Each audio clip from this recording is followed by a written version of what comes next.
A paz do Senhor, povo de Deus, estou aqui em mais uma oportunidade com o intuito de dar continuidade à série que tinha começado anteriormente sobre exposição no Novo Testamento. Haja vista que estou em um ambiente que está com um pouco de barulho, porque nesse momento está tendo ensaio na igreja no quintal da minha casa. Mas mesmo assim estou comprometido em continuar falando a respeito da palavra de Deus, continuar uma exposição completamente necessária para a nossa saúde espiritual e também para o nosso progresso. Quero aqui falar a respeito de Satanás. Isso mesmo. Quero falar a respeito de Satanás. Esse é o título, pois é o capítulo em que Jesus é tentado pelo diabo. Ontem eu falei sobre o Pai, antes do Pai, ontem de ontem, eu falei sobre o Espírito Santo e também tenho tratado sobre o Evangelho segundo escreveu Mateus. Gosto sempre de relembrar, gosto sempre de recordar, gosto sempre de trazer à memória acerca daquilo que é o pano de fundo do que estamos lendo e aprendendo.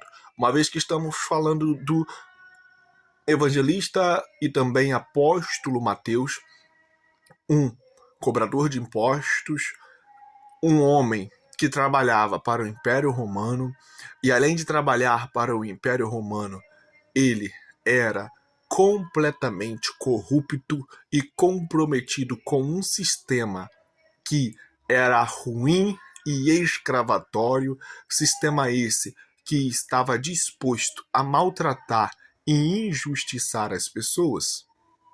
Estamos falando de Mateus, o Mateus que foi encontrado por Jesus. Jesus o chamou e, além de o ter chamado, também cuidou dele durante todo o caminho em que ele andou aqui nesta terra, durante cerca de 3 anos e meio. Jesus esteve sendo preparado durante 30 anos de sua vida, lá na província da Galileia, exatamente na cidade de Nazaré. Foi preparado durante 30 exatos anos. E, como todo o sacerdote no Antigo Testamento, foi iniciante do seu ministério com 30 anos. Até porque ele não é somente o nosso sacerdote. Ele é o sacerdote dos sacerdotes, o nosso sumo sacerdote por excelência. Estamos falando do evangelista Mateus e, principalmente, do Rei dos Reis, isto é, o Rei dos Judeus. Placa que identificava ele como Rei dos Judeus estava posta acima da cruz, e esta placa trazia uma mensagem que é uma das verdades mais profundas acerca da pessoa de Jesus. Quando falamos a respeito de Mateus, aprendemos que Jesus tem o poder para transformar o mais vil pecador, porque Mateus era cobrador de impostos, e na oração do Pai, ele diz: Pai nosso, perdoa as nossas dívidas, assim como nós perdoamos os nossos devedores. É também importante destacar a respeito da transformação em questão de unidade que Jesus causou no seu seleto grupo. Que transformação é essa? Nós sabemos muito bem que Mateus era funcionário do Império Romano e os zelotes eram um grupo que se unia para poder, até mesmo, se possível fosse e se necessário fosse, atacar e acabar com o Império Romano, uma vez que os judeus e todos os grupos que eram dominados pelo Império Romano, cerca de mais de 30 países, tinham seu território alcançado no tempo de Jesus. Tinham o objetivo de serem livres de uma politicagem suja por parte do Império Romano. E quando falamos a respeito do Império Romano, falamos a respeito de Simão Zelote, alguém que se opõe ao Império Romano. Jesus pega os diferentes e os une. Como assim? Um zelote e um funcionário do Império Romano vai trabalhar juntos, uma vez que eles são opostos. Só há uma explicação. É o sangue de Jesus que une os diferentes com o mesmo propósito: nos purificar de todo o pecado. Vem comigo. Em Mateus, capítulo de número 1, é apresentada a genealogia humana de Jesus. Jesus é descendente de Abraão, Jesus é descendente de Isaac, Jesus é descendente de Jacó, Jesus é descendente de Davi, de Salomão, de Roboão, até mesmo de Manassés, um bruxo. Um homem que era rei em Israel e tinha coragem de pegar crianças e sacrificar essas crianças. Ele é descendente de Ruth, a Moabita. Ele é descendente de Tamar. Ele é descendente de pessoas que tinham grandes falhas, mas que também tinham uma grande fé. A humanidade apontava para o nascimento de Jesus. A humanidade apontava para a necessidade de Jesus vir ao mundo. No próprio capítulo de número 1, também é apresentada a genealogia divina de Jesus. Em Mateus, capítulo de número 2, Jesus nasce em Belém, e Belém é reconhecida como o lugar do nascimento de Jesus. Os magos vêm para poder adorar a Jesus em Belém. Entregam presentes, entregam especiarias, entregam ouro e adoram a Jesus. Conversam com Herodes acerca do que eles ofertaram a Jesus, uma vez que eles eram avisados por Deus em sonhos que Jesus, o Rei dos Judeus, nasceu. O Messias prometido nasceu. Herodes, sabendo disto, ira-se por completo, ao ponto de não querer dividir o seu governo. E porque ele não queria dividir o seu governo, ele mandou matar todos os meninos com menos de 2 anos de idade. O Dr. Arren destaca em seu livro que não foram muitos meninos mortos porque não tinha muitos meninos em Belém. Então, Jesus vai para o Egito. E lá no Egito, ele encontra alguns judeus e permanece durante o tempo no Egito, até que Arquelau, depois da morte de Herodes, assume o governo do Império Romano na região de Israel. E aí, o pessoal judeu, o povo judeu, identifica que Arquelau tinha os mesmos objetivos do pai e reúne uma cúpula da aristocracia judaica, do povo que cuidava do Sinédrio, para poder ir a Roma e protestar em Roma que não queria Arquelau governando o povo.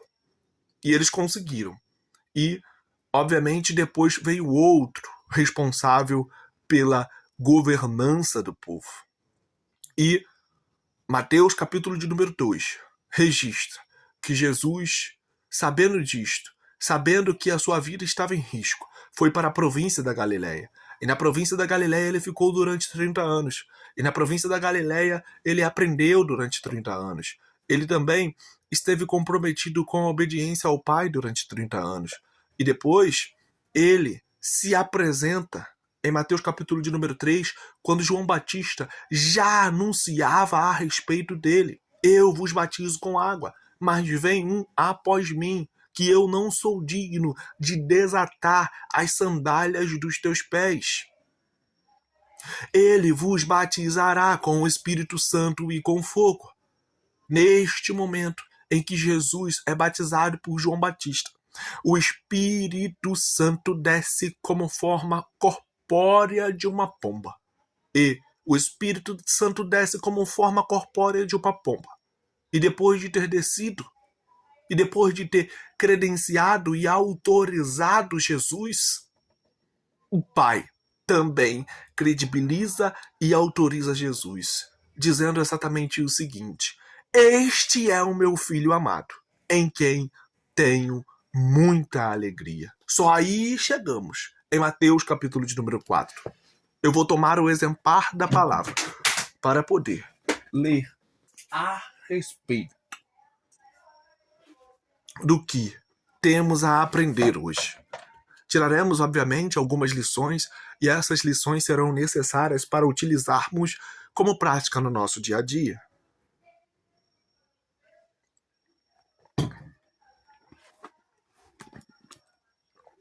Meu celular caiu e eu estou aqui um pouco preocupado para saber se ele quebrou, mas aparentemente não quebrou de uma maneira muito ruim.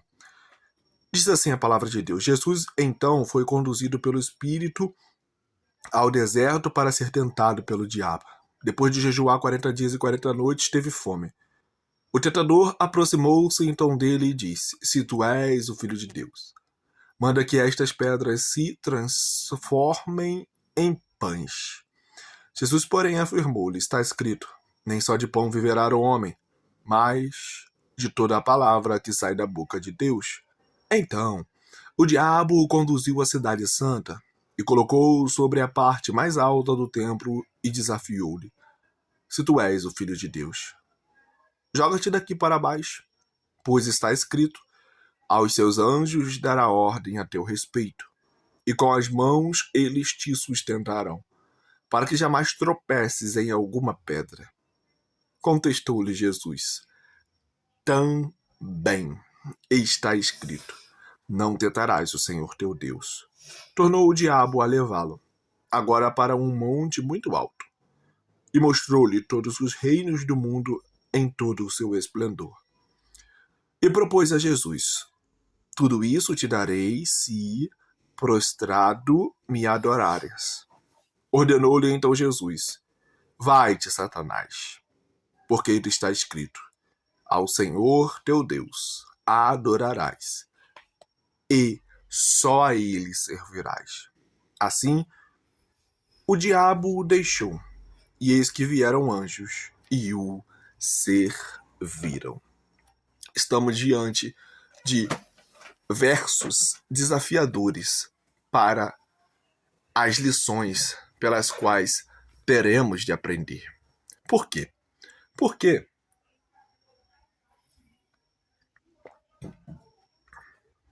Jesus não tinha a necessidade de passar por essa experiência. O que você quer dizer com isso? Ele já estava aprovado pelo Pai. Ele já estava autorizado pelo profeta João Batista, que era uma autoridade espiritual daquela época. Ele já estava aprovado pelo Espírito Santo, pois o Espírito Santo, no capítulo de número 3, desceu sobre ele em forma corpórea de uma pomba. Ele já tinha autorização, mas ele queria demonstrar que ele era obediente ao Pai, priorizava ao Pai, fazia a vontade do Pai, estava disposto a entregar a sua vida pelo plano e pela humanidade que o Pai estabeleceu em sua responsabilidade. E o diabo se aproximou dele no momento em que ele estava com fome, no momento em que o corpo já tremia de sede, no momento em que a fisiologia, obviamente, ela nos demonstra que há aqui uma necessidade extrema que ele se alimente. Mas o que Jesus está querendo dizer aqui era o seguinte: mais importa fazer a vontade do meu Pai, mais importa fazer o que o Pai deseja que eu faça e alimentar-me da vontade do Pai, porque ele próprio diz: meus irmãos são aqueles que fazem a vontade do meu Pai. A minha comida e a minha bebida é fazer a vontade do meu Pai. O que Jesus estava tirando de lição é: eu sei que eu estou com fome, eu sei que eu tenho que me alimentar, eu sei que isto é necessário. Mas para passar por essa tentação, eu passei 40 dias priorizando o que é para ser prioridade, o espiritual. E porque eu priorizei o espiritual, a minha carne pode até tremer, mas eu vou viver para fazer a vontade do Pai. E isto é a minha comida e a minha bebida. Isto é o que eu devo fazer sempre com exclusividade e depois sim pensar no meu corpo. Era como se o diabo estivesse dizendo para ele assim: você também não é filho do Pai? E por ser filho do Pai, você deveria ter sido sustentado pelo Pai. E o Pai não te dá nada. Você pode muito bem usar os seus poderes espirituais para poder se aproveitar de uma situação em que a tua humanidade está enfraquecida. Só que Jesus estava com o espiritual fortalecido pelo conhecimento que ele tinha do Espírito Santo e pelo conhecimento que ele tinha da palavra de Deus. E o diabo usa versos isolados para criar uma doutrina, uma verdade bíblica e ensinar a Jesus a agir de uma maneira em que ele não deveria agir.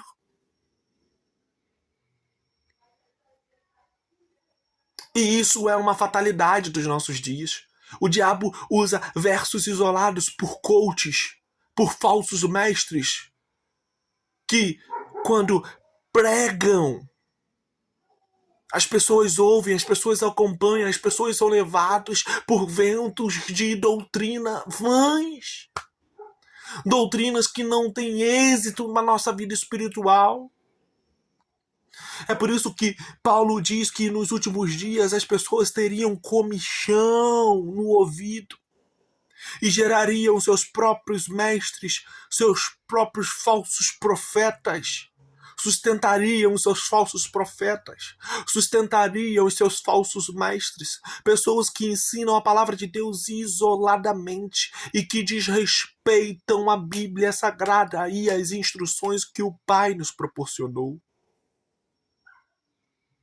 Uma vez que estamos diante desta primeira tentação, nós aprendemos, em primeiro lugar, a priorizar a vontade do Pai no nosso dia a dia, nos momentos de necessidade, nos momentos de tentação, nos momentos de provação. É Deus que deve ser a nossa exclusividade e prioridade. Aí o diabo conduziu ele, colocou ele sobre a parte mais alta do templo e desafiou: se tu és o filho de Deus, joga-te daqui para baixo, pois está escrito: aos seus anjos dará ordem a teu respeito e com as mãos eles te susterão, para que jamais tropecem em alguma pedra. Ele isolou os versos 11 a 13 do que está escrito no Salmo 91.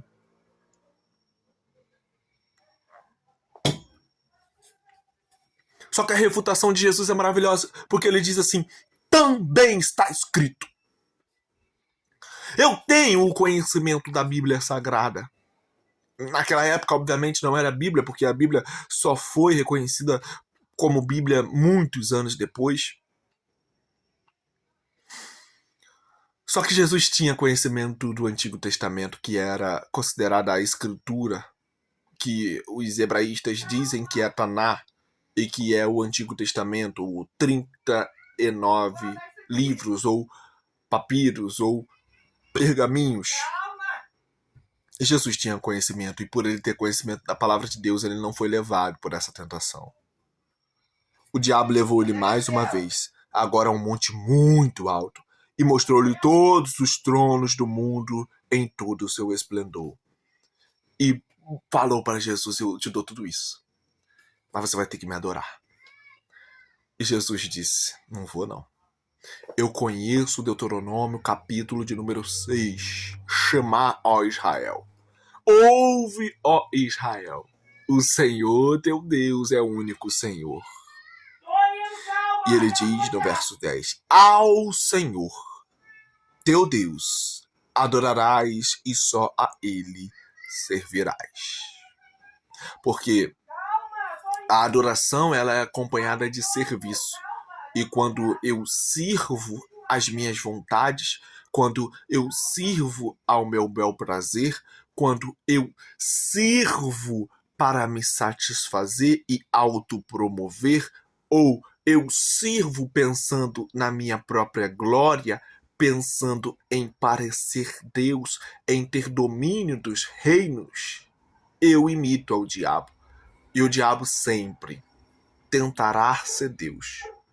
E o final dele é no lago de fogo e enxofre. E Jesus, de maneira maravilhosa, diz: ao Senhor teu Deus adorarás e só a ele servirás. Verso 11. Assim o diabo o deixou, e eis que vieram anjos e o serviram.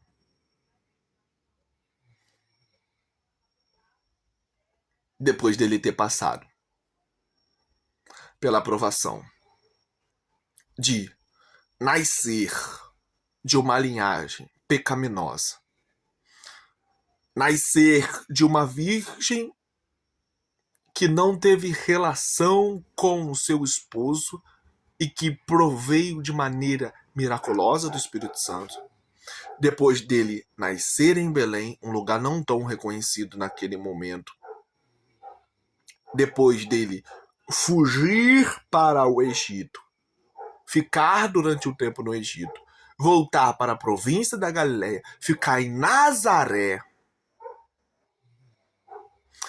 Nazaré sendo uma cidade completamente subestimada e que as pessoas debochavam de lá por ser uma cidade rústica e nobre.